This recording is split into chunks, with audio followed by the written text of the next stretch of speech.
spiritual beauty. I realize there is a divine presence at the center of my being.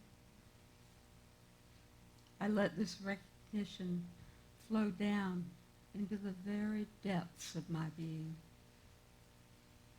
Every thought and condition contrary to the divine perfection is eliminated.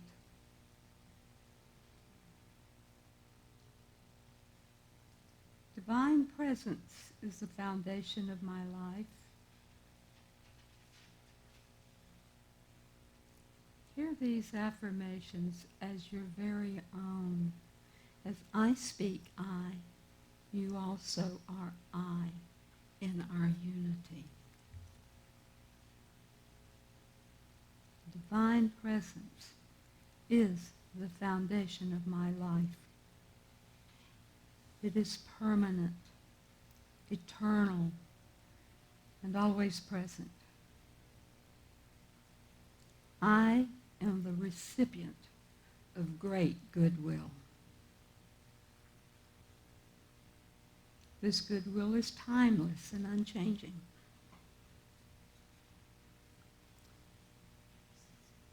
There is a benevolent force which intends me good and expansion.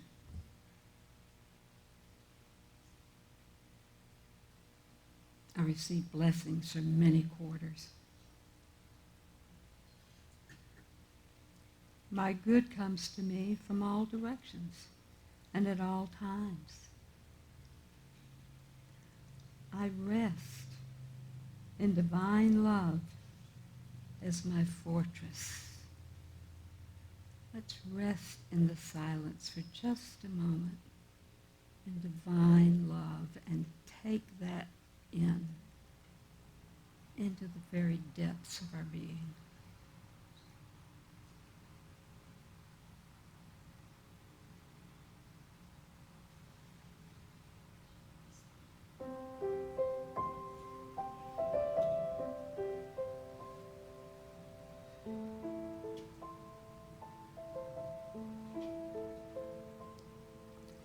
I am surrounded by good.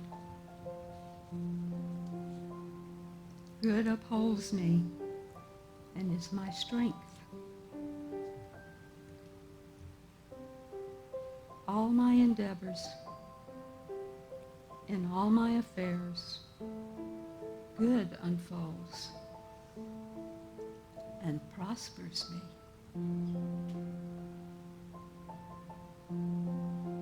Good blesses all my relationships. My spirit and my life are one with the benevolent force of the universe.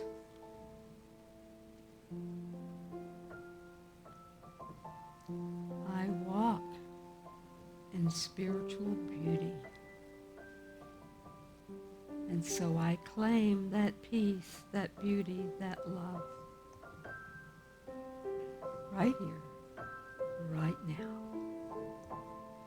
in deepest gratitude. Amen.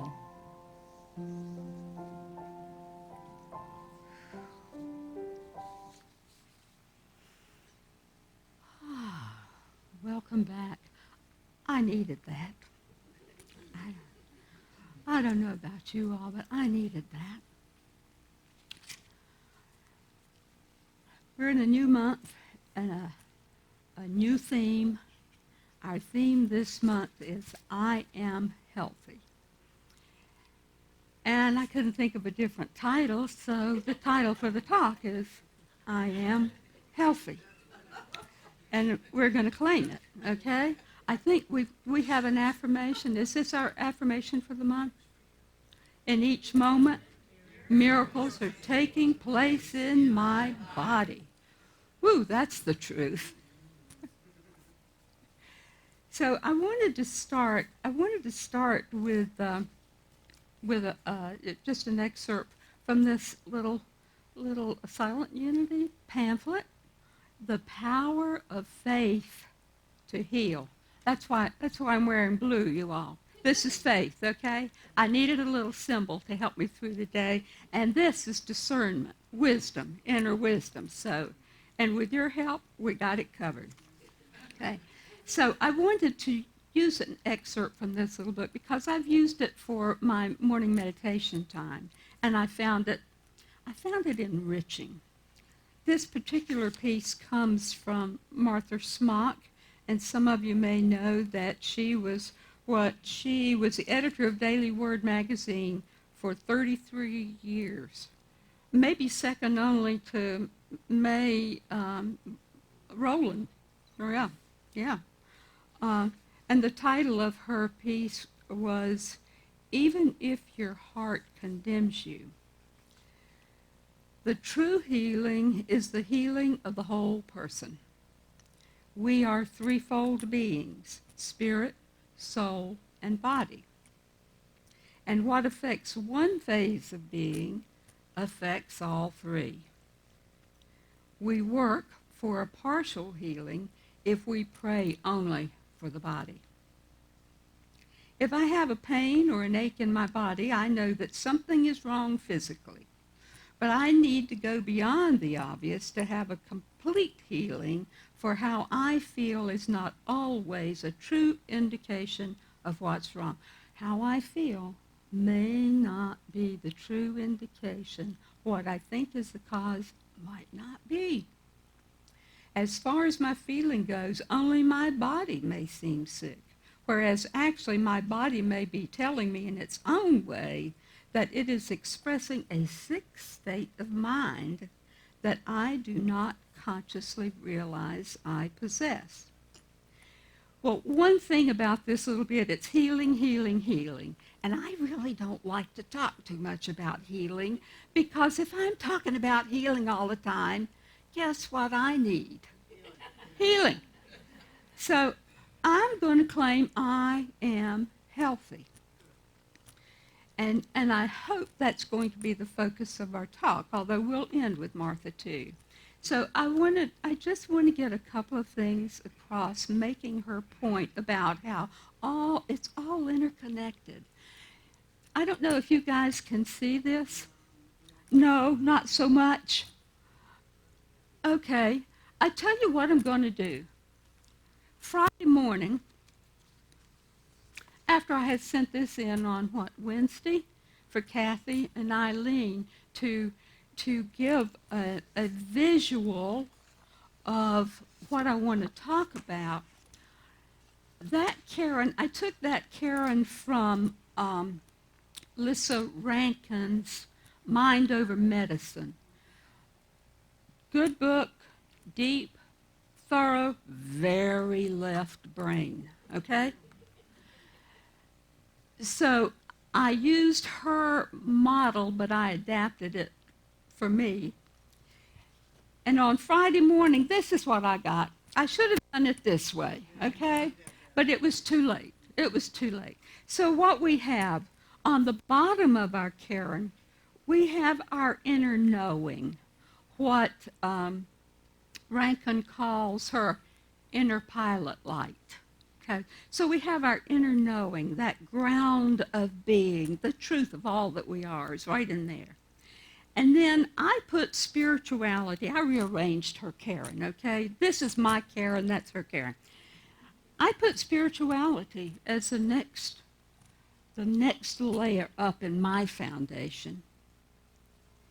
In relationships, we're not getting through this without relationship. And the first relationship is to myself and the God of my understanding, okay? But we need all of us in this unity to relate. Purpose. We need a purpose.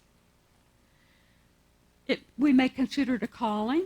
I personally believe it changes throughout my life. I have had several different kinds of callings, and I'm working on my next one. I think I've got a couple more in me. Okay. Creativity. We need creativity for a whole and healthy life. And it can show up however it shows up for you. For me, obviously, I have to get a little project going from time to time. I like to play with watercolors. Eileen really loves music and singing, and so does Kim. So we each have our gifts from which we create. Our environment has a big influence on how we show up mentally, physically, and every way, because we're influenced by the walls that surround us.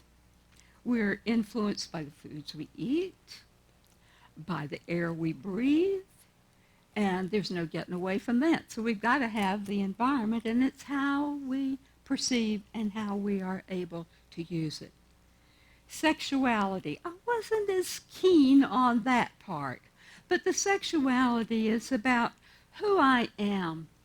I show up as a female woman, but I have those masculine attributes as well, as everybody in here does. So it's how we show up in relation. It still goes back to relationship, doesn't it? And money. Now, Lisa Rankin put money. Money can really throw us, okay? In unity speak, I would go with my prosperity consciousness, okay? And my sister said, I don't like that word money.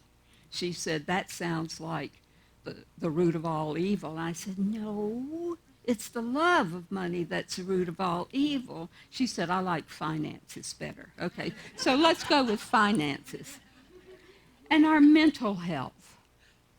So I'm kind of holding this on one side, aren't I? So our mental health. And then finally, at the top of this cairn is that little bitty precarious stone that is our physical health, our body. So can you see that? And can you see how, let it get it, because this one shows it the best. I wish I had thought of this first. This shows it the best. You see how if any one of these things gets a little out of kilter, we're going to topple. That physical thing is the one that's going to be affected the most and the hardest, probably. So, and we know when we get out of alignment because we feel the shakies. Okay? So I think everybody's got that, right? There are all these pieces, parts that go into our personhood. And now this is from Lisa Rankin. The body isn't the foundation of your health. The body is the manifestation of the sum of your life experiences. So when things get out of alignment, you can cultivate shifts in your lifestyle and your consciousness. I'd say the shifts in consciousness is the real biggie that profoundly affect your body's health. It's all about perception. It's all about choice. Now here's another thing. Consider this. Do we have to have a perfect body to be healthy? Can we have chemical imbalances and still be healthy? The World Health Organization defines health as a state of complete physical, mental, and social well-being, not merely the absence of disease or infirmity. This definition challenges the traditional view that health is simply the absence of illness. Yeah. The word healthy generally means possessing or enjoying good health, encompassing physical, mental, and social well-being.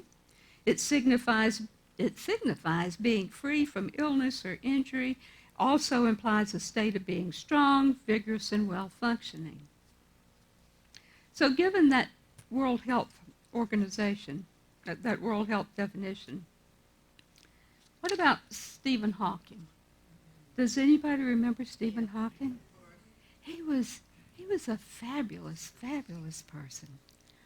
He was an English cosmologist, a theoretical physicist, the author who made significant contributions to our understanding of black holes, quantum gravity, cosmology, the Big Bang, the origins of the universe.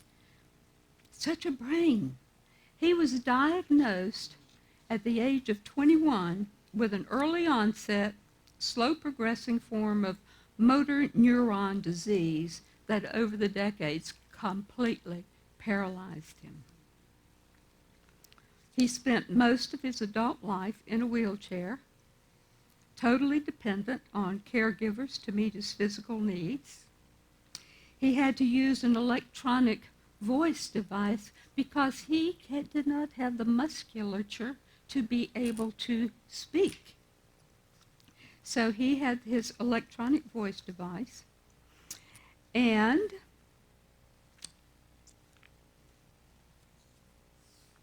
he was married twice. He had 3 children. And in his early 70s, he was still going to work at Cambridge University. So I watched a little YouTube about Stephen Hawking. It was him. I mean, it was something that he was speaking. He did this at 71.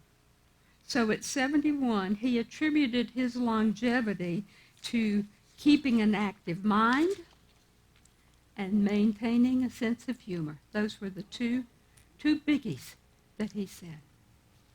And I noticed on his cufflinks they said, "Be calm," or "Keep calm." He said he didn't know if he was more famous for his contributions to science or for his handicap. His words. He stayed engaged in life. Addressing his audience, he said, "If you want to explore a black hole, find a big one. Many have searched for such and none have been found." He said, "I'd know because I'd have a Nobel Prize if they had." He made his transition, 5 years later, in 2018 at the age of 76. Was Stephen Hawking healthy? Yes. Yeah. I think that he experienced a complete physical, mental, social well-being. Well-being, not merely the absence of disease or infirmity. And well-being is that key word. And the other thing that I got from that presentation from Stephen Hawking was he accepted his human situation. He accepted, he adapted, and he thrived.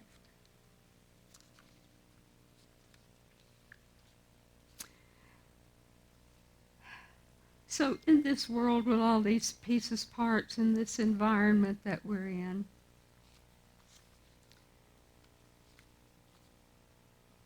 Rankin says, what if caring for your body is the least important part of health?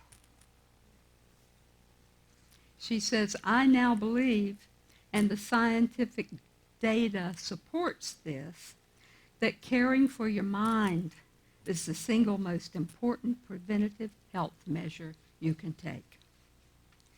Even more so than quitting smoking, daily exercise, eating your veggies, and getting enough sleep.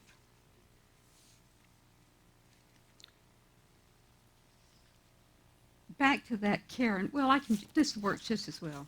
So we can see here, every bit of this involves mind. Every bit of it. It's only the physical that kind of sits up here by itself. So those are all places that we are influenced by and that we can influence. We live in a high-stress world. We'll have some stressful event happen to us. It might be really simple. Couldn't find my car keys when I was trying to leave the house, and in my rush, I spilled something that I had to clean up now. It wasn't just water, I had to clean it up now. And I'm in a tizzy, by the time I get out the door. So what's happened to me? I have released all this cortisol in my body. Okay? And that happens. And it doesn't matter whether it's a little event or a small event. Our ancient reptilian brain goes into defense protection mode, shoots out the cortisol, sending our heart rate and blood pressure into overdrive. Our muscles tense. We go into autopilot, flight, fight, freeze, and our thinking brain just shuts down. Yeah, that is stress, and that's what stress does to us. Now, fortunately, we rarely have those kinds of situations, but our amygdala doesn't know the difference. It can't tell whether it's major or minor. It's still going to shoot out the cortisol because we're wired to react. And every time we encounter stress, an upset, anger, a fear-based reaction, and they all, if you look at the seat, they all have fear behind them. We get another hit of cortisol. And it's easy to get caught up in that drama. All that reactive cortisol sets us up for physical and maybe mental and emotional dis-ease. We get so many incidents like this, they build on each other. We've built some neural pathways that then set us up for the chronic diseases, for heart problems and GI problems and neurological dysfunctions and on and on. And that little top stone, it really gets shaky. It's got to feel pretty scary up there. So what can we do about it?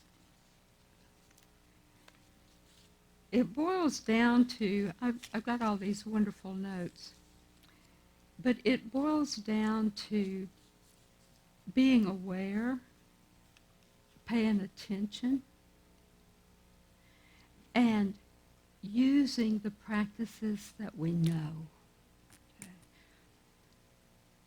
Let me just mention that, I've already told you that foundation stone, that's our inner knowing. It's where the healing wisdom of our body and soul that knows what's true for you and guides you. It's your way back to better health. Those relationships, an interesting thing about relationships, they are one of the most crucial aspects of whole health. Loneliness, anger, resentments are poison to the body. We all have a desire for connection, for intimacy, for a sense of belonging. We're hardwired for relationship. Love heals, not just the soul, but the body. And when you find your tribe, you feel loved. You surround yourself with the people who know your heart and accept you just the way you are. That's why we're all in here. There is so much of this that just supports spiritual community. It's where you go to rev up your I am healthy feeling. Okay. Spirituality. That is our search for the sacred. By participating in spiritual community, that gives us a positive effect on life expectancy. For the average bear in here, you can extend your life by about 7.5 years by coming to church and being part of a group, okay? If you happen to be African American, it'll extend by about 14 years. So why Why do you suppose this happens when we get in community and we're practicing the same ethic, the same morality, we're practicing love? We behave better when we have our tribe, okay? Yeah. But you don't have to go to church to have that level of spirituality and to have those connections. I think it just makes it easier, okay? So the protective effect of health, of weekly attendance at a religious event was so strong, it equaled the effect of quitting smoking and exercising regularly on health. People who are part of a spiritual community have been shown to have lower blood pressure, reduced risk of cardiovascular disease, lower risk of depression and suicide. How about purpose? Finding meaning in our life, a calling that allows you to give away your true gifts. You need a place to give your gifts and have them received by people who appreciate them and benefit from them. Then we lean into the gratitude, the feeling fulfilled. That creates a biochemistry of healing, and it disables the stress response, that stress response that just sets us up for so much. It actually evokes the relaxation response.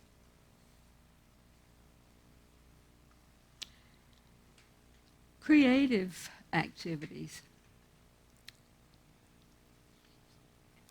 Creative activities also releases endorphins. About that. And the other feel-good neurotransmitters. It reduces depression and anxiety, improves your immune function, relieves physical pain, and activates the parasympathetic nervous system, thereby lowering your heart rate, decreasing your blood pressure, and slowing down your breathing, lowering cholesterol. So there you go. We looked at 5 of those 10 things, and we can do a whole lot about any of those.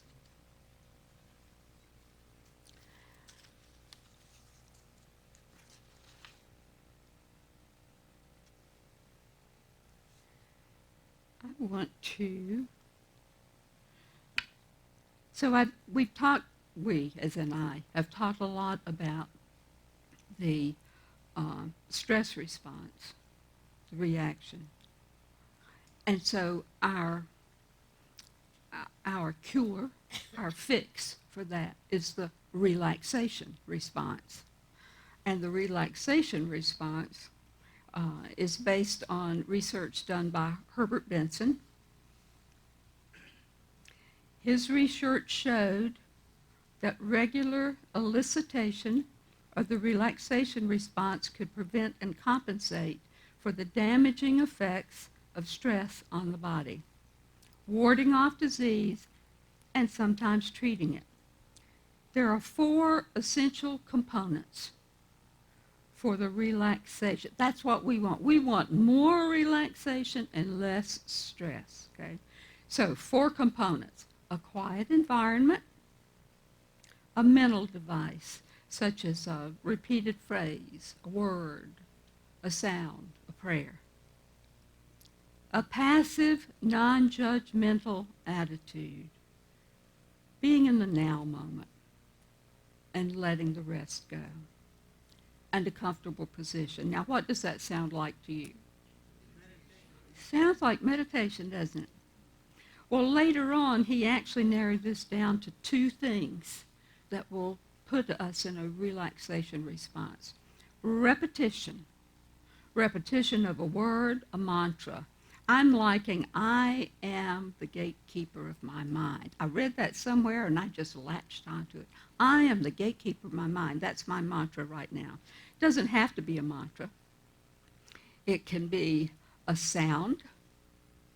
It can be some muscular activity. It can be prayer. It could be drumming.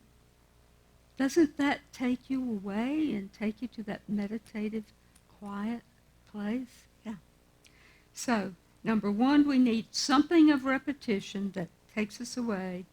And number two is that passively disregarding everyday thoughts that inevitably come to mind returning to your return to your repetition. And so, how many times have we heard that for meditation, for letting go of all the rest, we let go of the thoughts that come in and annoy us and try to get our attention. And for me, I'm the gatekeeper of my mind. So I'm having a hard time seeing that clock. This is one of the cases I usually know, when I stand up here, I usually know within 2 minutes how long it's going to take me to say what I feel like I need to say. That didn't happen this time. So I told Bob before we started, if I get long-winded, you got to let me know, okay?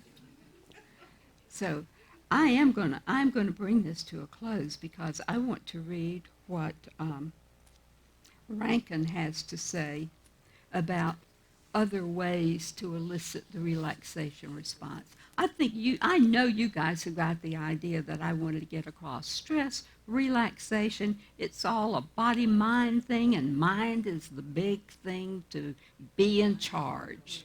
Yeah. So it's not just meditation that shuts off the stress response and calms the body. And we've learned expressing yourself creatively, achieving sexual release, being with people you love, spending time with your spiritual community, doing work that feeds your soul, and other relaxing activities such as laughing. Do you guys remember one time I had us do a laughing meditation?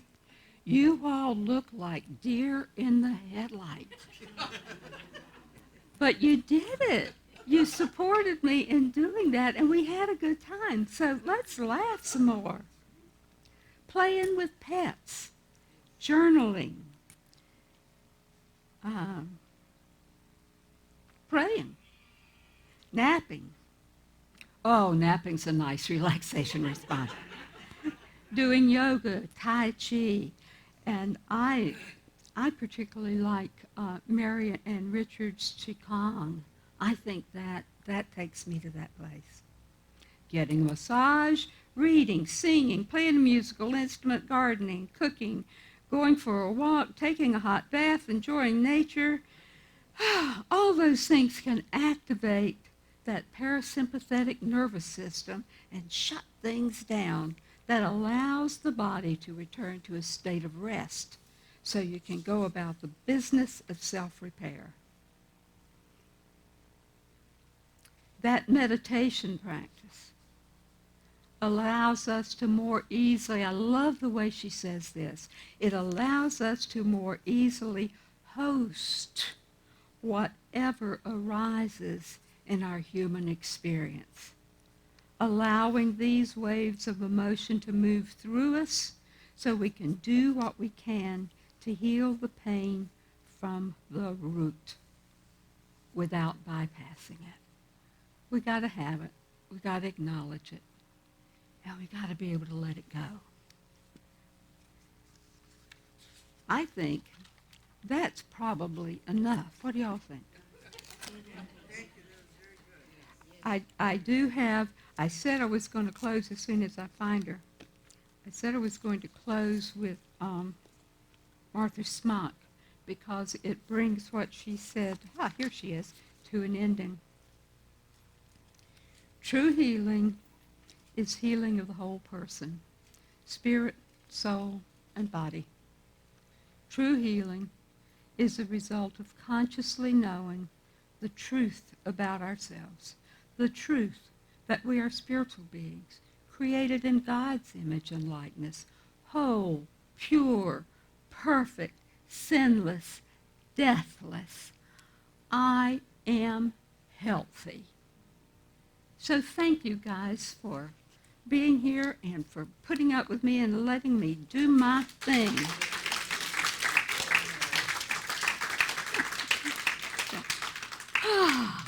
It's time now. Isn't it time for, yes, it's time for the blessing of our tithes, our gifts, all the good that comes into this ministry and flows out through our community. So let's affirm together. Divine love through me blesses and multiplies all I am, all I have, all I give, all that I receive. Thank you, God, that this is so.